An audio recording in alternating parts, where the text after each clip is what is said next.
Obviously, another big day for the Yankees in bringing in Jacoby Ellsbury and officially announcing him. What do you like most about his style of play?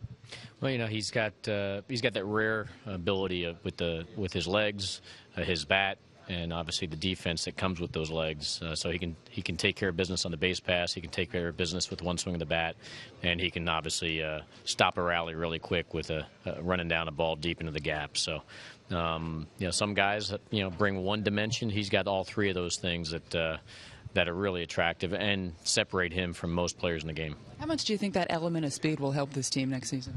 Oh, I think it's going to be a huge factor for us.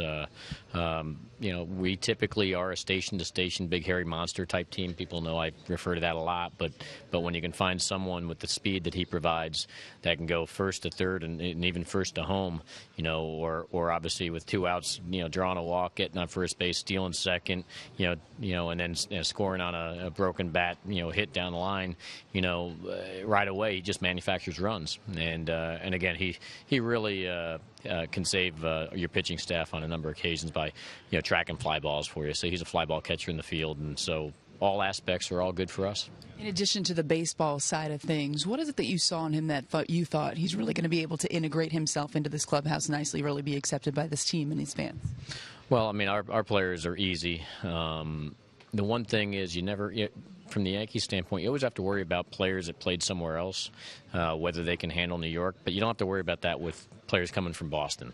Boston and New York are the unique environments with it. A lot more pressure, a lot more exposure because of the passion of the fan bases and obviously the media coverage. And so, he grew up in an environment that certainly prepared him for this environment. So like Johnny Damon and many other players before that, coming from Boston to New York, was a seamless transition. When you look at that transition, how do you think fans will react to him the first time, and how do you think he'll be greeted at Fenway the first time?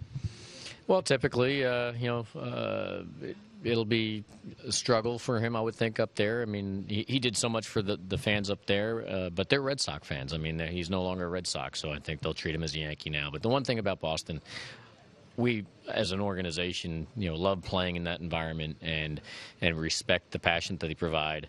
And, yeah, they back their team to a hilt, but at the end of the day, I think everybody understands why. And the same when they come down here, I think our fan base shows, obviously this is our house, this is our team, and we let their players know what what that's all about too. But it's all in the respect, and so they're both great environments to come play in. So for whether Boston's coming to New York or New York's going to Boston, we all understand it's a competition, but it's a safe one. So it's not a problem. But he will hear it, no doubt about it. When you look at this deal as a whole, 7 years, $150+ million, big time commitment. What goes into that as an organization when you're handing out a long-term deal like that?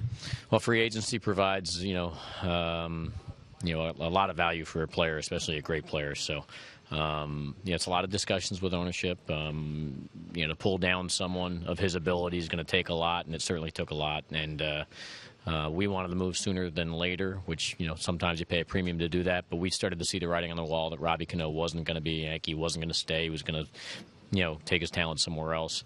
And so we started the process prior to his decision making and try to cushion that blow and say, all right, we better start pulling down some other guys. So because we want to have relevant games and try to play in October in 2014. So Jacoby was one example of that.